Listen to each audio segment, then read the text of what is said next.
vous arrivez, on vous donne un pass à garder précieusement tout au long de la visite. Et en fait, il faut remplir quelques infos, nom, prénom. On prend une petite photo, regardez. Vous l'avez fait? Bien sûr, je l'ai fait, regardez. Excellent. Je l'ai fait. Et ensuite, on choisit sa maison. D'accord, avec le choix-peau. Exactement. Et qu'est-ce qu'il a choisi le choix-peau pour vous? Gryffondor, évidemment. Ah. Franchement, les 3/4 des visiteurs, on a un peu tous envie de faire partie de la même team que Harry, Hermione et Ron.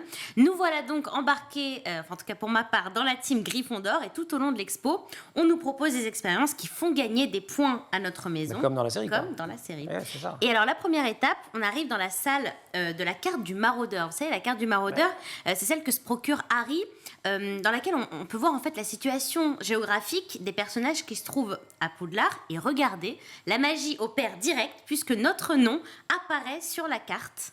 Donc franchement, mon âme d'ado était en folie totale. Pas mal. Mais alors, vous arrivez en quelle année à Poudlard? Il y a un moment précis où vous arrivez? Non, on arrive juste à Poudlard. D'accord. Voilà. Et alors ensuite, c'est là que justement apparaît Poudlard, avec cette très jolie maquette qu'auraient pu faire des collégiens d'ailleurs, et j'exagère à peine, puisque j'ai trouvé dans les manuels de maths de 3e et 4e des exercices où on propose aux élèves de construire leur propre maquette de Poudlard. C'est entré dans les programmes en 2016, j'avais déjà le bac depuis longtemps, mais je pense que mon niveau de maths aurait été amélioré avec ça, si j'avais pu faire des maquettes de Poudlard. Un excellent niveau en maths, vous auriez fait Polytechnique. Une fois arrivé à Poudlard, on vous fait vivre au rythme de ce qui se passe dans le château. Mais oui, on passe par exemple devant la grosse dame pour entrer chez Gryffondor, on choisit sa baguette magique, on croise des dragons, et on est heureux de ne pas avoir à les combattre, contrairement à Harry. Le dragon d'ailleurs, autre figure qu'on étudie en cours de français en 6e, puisqu'on apprend les différentes images du monstre en littérature, et là encore on fait appel à Harry Potter, parce que ça parle tout de suite aux enfants. Vous avez fait de l'archéologie ou vraiment c'est facile de trouver Harry Potter dans les programmes scolaires? C'est hyper facile. Il y en a plein. Il y en a plein, c'est vraiment génial. partout. Je ne pensais pas que je trouverais autant de références.